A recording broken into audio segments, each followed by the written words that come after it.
The Pacific Northwest was a different kind of wilderness. Where deserts offered sun and judgment, Washington offered rain and silence, a deep, green silence that soaked into your bones.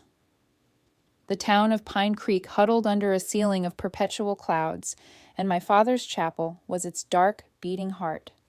I was Elara Vance, 21 years old, and I was drowning in virtue. I played the piano for the Sunday service, my fingers moving over the keys without passion. The music was just another form of prayer, another plea for a life I couldn't imagine. My future was a settled matter. I was to marry Deacon Miller's son, a pale, nervous boy who smelled of ink and anxiety. It was a good match, a safe one, the kind that made my father, Pastor Abner Vance, nod with grim satisfaction. The moment I saw him, I knew my safe future was over. The church door creaked open during the final hymn. A man stood silhouetted against the gray afternoon, rain dripping from his oilskin coat. He was broad-shouldered and tall, seeming to fill the entire frame of the doorway. He didn't take a seat. He just stood there, a statue of quiet power, his presence a disruption in the ordered rhythm of our service. When his eyes found mine, the hymn died in my throat. They were a cool, piercing gray, like the sea under a stormy sky. They held none of the deference or fear I was used to seeing in the faces of my father's congregation. They were assessing, intelligent, and held a deep, unsettling stillness. My fingers stumbled on the keys, striking a discordant note that echoed in the sudden hush. My father's head snapped toward me, his eyes sharp with warning, but I couldn't look away from the stranger. His gaze was a physical touch, a cool hand on my flushed skin. He looked at me, not as a symbol of piety, but as a woman. Heat, sudden and shocking, bloomed in my chest and spread downward, a sensation so foreign I nearly gasped. I pressed my thighs together beneath the rough wool of my dress, my heart hammering a wild, frantic rhythm against my ribs. He was gone by the time the final Amen was spoken, vanishing back into the mist as silently as he'd arrived. But the ghost of his presence remained, haunting the stale air of the chapel. The encounter left me unsettled, a pebble dropped into the stagnant pond of my life. For the first time, the walls of my father's house felt not like a protection, but a cage. The endless cycle of prayers and chores and modest, downcast eyes felt like a performance I was no longer fit to give. That night, in the narrow bed I'd slept in since childhood, I found my hand wandering down my body over the plain cotton of my nightdress. I touched myself where that strange heat had gathered, my fingers clumsy and unsure. A jolt of sharp, startling pleasure made me jerk my hand away, shame flooding me. But the memory of those storm-gray eyes kept me awake until the dawn bleached the darkness from my window. His name was Silas. I learned it 2 days later at the general store. I'd been sent to fetch flour, a simple errand that suddenly felt charged with possibility, and there he was, his back to me, speaking with Mr. Higgins. His voice was a low rumble, like distant thunder, and it did something to my insides. "The stand of timber north of the ridge, Silas," Mr. Higgins was saying. "You'll need a crew for that." "I work alone," the man, Silas, replied, his tone leaving no room for argument. I must have made a sound, a faint intake of breath, because he turned. Those gray eyes found me again, and this time a slow, knowing smile touched his lips. It transformed his face from stern to devastatingly attractive. He tipped his head, a gesture that was both an acknowledgement and a challenge. "Miss!" I fled, my face burning, the forgotten flower order clutched in my sweaty hand. I didn't stop running until I was safe in the oppressive silence of my room, leaning against the door, my entire body trembling. He had a name, Silas. It was a strong name, a wild name. It suited him. The following week was a torment. I saw him everywhere and nowhere, a glimpse of a broad back in the street, the sound of an axe splitting wood from the forest's edge. He was a ghost haunting the periphery of my life, a constant reminder of the world that existed beyond my father's fences. The confrontation happened on a Tuesday. My father had been in a black mood all day, finding fault with my cooking, my cleaning, the very way I breathed. It culminated in the parlor after supper. "Elias Miller has spoken with me," he said, his voice cold as the grave. "The marriage will take place in the autumn. You will begin preparing your trousseau." The finality in his voice snapped something inside me. The safe, colorless future he described stretched out before me like a prison sentence. "And if I do not wish to marry Elias?" The words were out before I could stop them, quiet but clear. The silence that followed was more terrifying than any shout. My father stood up, his tall frame casting a long, menacing shadow. "Your wishes are irrelevant. You are my daughter. You will do as you are told. This defiance ends now." It was the word defiance that did it. It gave a name to the restless energy that had been building in me since Silas walked through that door. I wasn't being defiant. I was trying to breathe. I don't know what came over me. Perhaps it was the same wild courage that had made me touch myself in the dark. I turned and walked out of the house. I didn't know where I was going. I just walked, my feet carrying me away from the chapel, away from my father, toward the dark line of the forest where I knew, in my soul, he would be. The rain started again, a fine, cold mist that soaked through my shawl. I found him on the edge of the tree line, shirt plastered to his torso, muscles coiling and releasing as he swung a massive axe, splitting a log with a single, brutal crack. He didn't hear me. Approach over the rain and his labor. I stood there, shivering, watching the raw, physical power of him. This was not the theoretical strength of a god I couldn't see. This was real, tangible, earth and sweat and man. He stopped, sensing a presence, and turned. His eyes widened in genuine surprise when he saw me standing there, drenched and trembling. "Miss Vance?" He set the axe down, his brow furrowed in concern. "What are you doing out here?" The dam broke. The words tumbled out of me in a desperate, shaking torrent. My father. He's forcing me to marry a man I don't love. I can't live that life. I don't know where to go. I was crying now, hot tears mixing with the cold rain on my face. I must have looked a pathetic sight. But Silas didn't look at me with pity. He looked at me with a fierce, burning intensity. He closed the distance between us in 2 long strides and shrugged out of his heavy waxed coat, wrapping it around my shoulders. The weight of it was immense, and it carried his scent, pine pitch, wood smoke, and clean male sweat. "You're freezing," he said, his voice gruff. His hands, rough and calloused, chafed my arms through the wet wool of my shawl, trying to bring warmth back into my skin. The touch sent jolts of lightning through me. "I have nowhere to go," I whispered, my voice breaking. His gray eyes held mine, and in their stormy depths I saw a decision being made. "Yes, you do." He led me to a rough-built cabin tucked back in the trees, a place of raw timber and simple function. A fire crackled in the hearth, and the air inside was warm and smelled of him. He sat me down in a sturdy chair by the fire and handed me a tin mug of hot, bitter coffee. I drank it, the heat seeping into my frozen bones, and told him everything.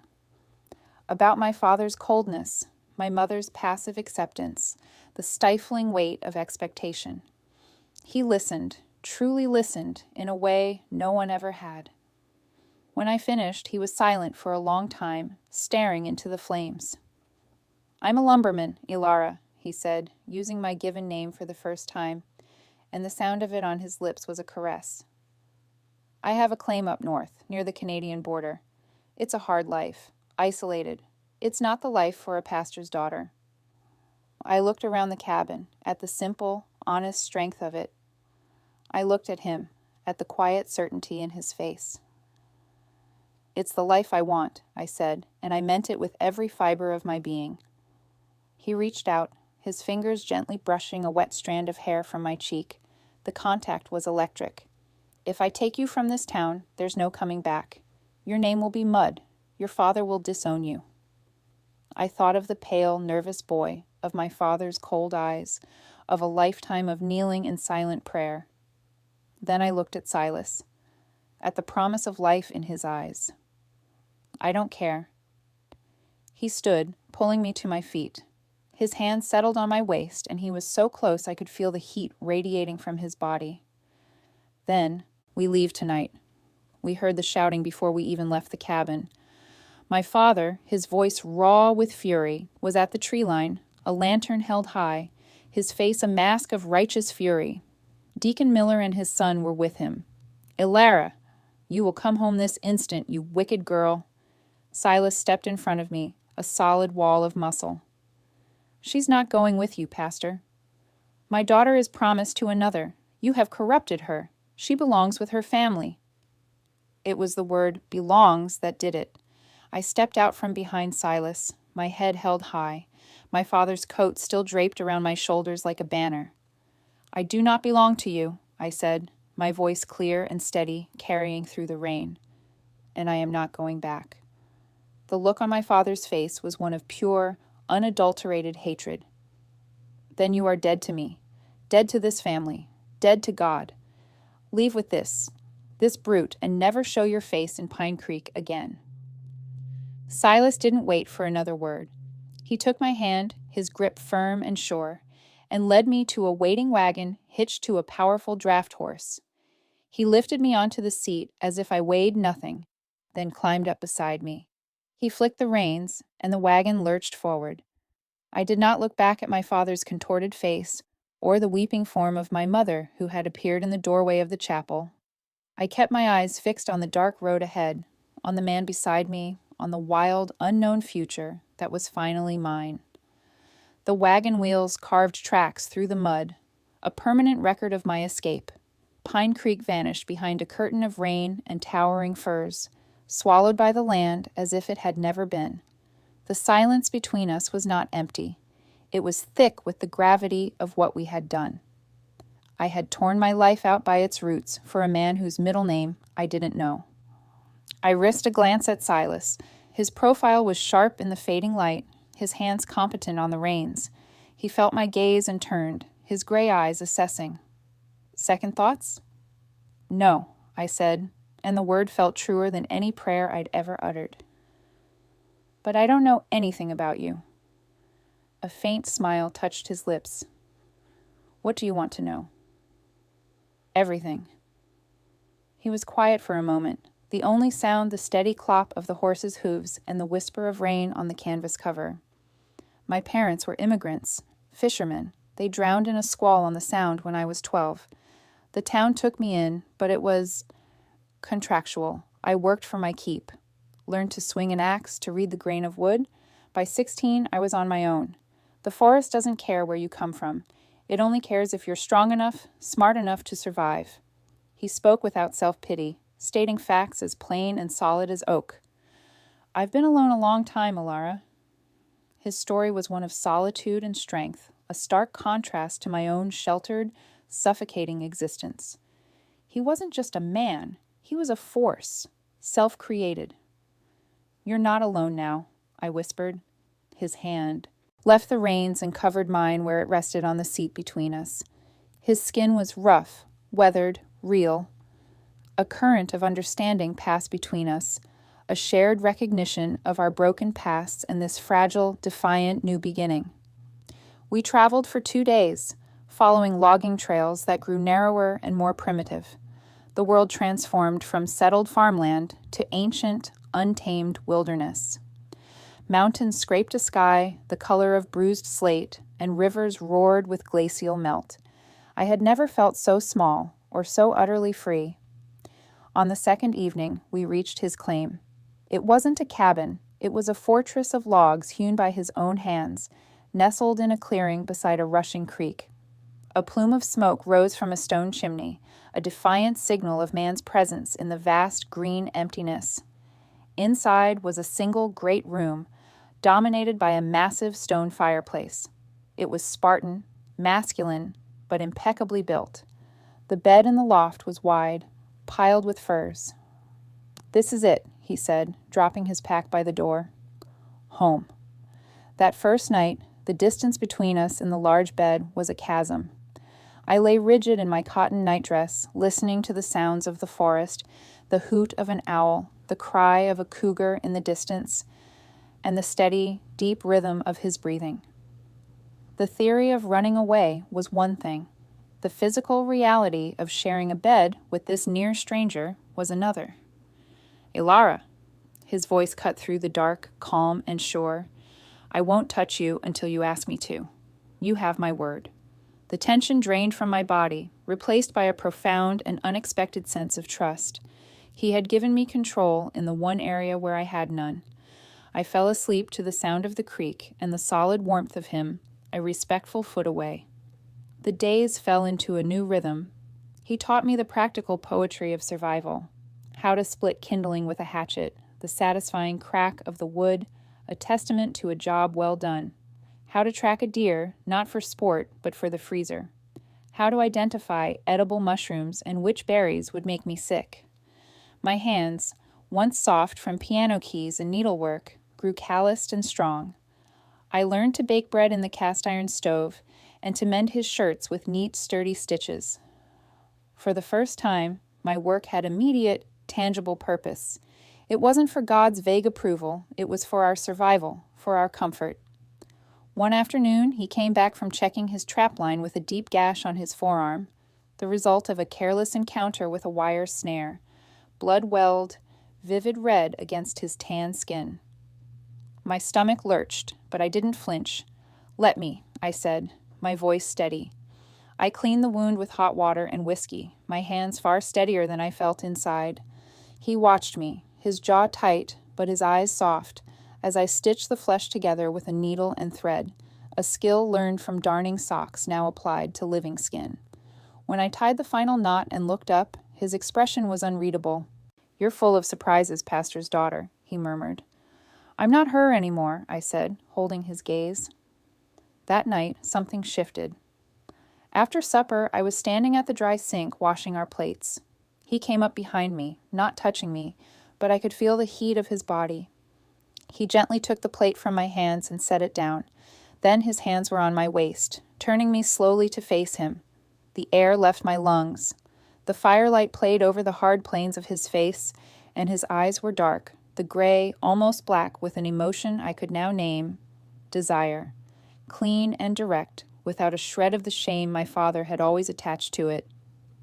"Ask me," he whispered, his voice a low thrum that vibrated deep within me. My heart was a wild drum against my ribs. I was terrified. I was exhilarated. I was ready. "Touch me, Silas." His mouth found mine. It was not a gentle, questioning kiss. It was a claiming. A seal on a pact we had made days ago in the rain. His lips were firm and demanding, and I met his demand with my own, my hands coming up to clutch at the solid muscle of his shoulders.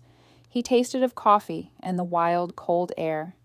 He lifted me into his arms as if I were weightless and carried me to the bed that was no longer a chasm, but a destination. He undressed me with a slow, deliberate reverence, his calloused fingers trailing fire over my newly exposed skin. When I lay bare before him, he didn't speak. He just looked, his gaze a physical caress that made me feel not ashamed, but powerful. He showed me the landscape of my own body, his hands and mouth mapping territories of pleasure I never knew existed. He was a patient, devastating teacher. When his calloused fingers finally found the slick, aching core of me, I cried out, my back arching off the furs. The world narrowed to his touch, to the building pressure, to the shocking, brilliant release that shattered me into 1,000 glittering pieces. In the aftermath, I trembled, boneless and new. He held me against his chest, his heartbeat a steady, reassuring rhythm against my ear. "All right?" he asked, his voice rough with his own unchecked desire. I could only nod, my face buried in the hollow of his neck. He was still mostly clothed, and the evidence of his own need was a hard ridge against my thigh. The claiming was not yet complete. He rolled over, covering my body with his weight a delicious anchor. His eyes held mine, the storm in them perfectly calm now. "This part might hurt," he said, his voice raw with honesty, "but only for a moment." I nodded again, my trust in him absolute. He entered me with a slow, inexorable pressure. There was a sharp, tearing pain, a fleeting echo of my old life being ripped away for good. I gasped, and he stilled, his forehead damp against mine. "Breathe, Elara," he coaxed, his voice a ragged whisper. "Just breathe for me." I did, and as I breathed, the pain receded, replaced by a feeling of such profound fullness, such rightness that tears welled in my eyes. He began to move, and it was no longer an invasion, but a joining, a deep, primal rhythm that connected us to each other and to the ancient, untamed land outside. My hips rose to meet his, my body learning his rhythm, seeking that shattering peak once more. When it came, it was a shared convulsion, a silent roar that tore through both of us. He spilled himself inside me with a guttural cry, my name a prayer on his lips. He collapsed atop me, his full weight a comfort, and we lay tangled together, sweat-slicked and breathless, two solitary creatures who had finally found their home in each other. In the quiet that followed, he didn't pull away. He shifted to his side, keeping us joined, and brushed the tears from my cheeks. "You are mine, Elara Vance," he whispered, the words a vow.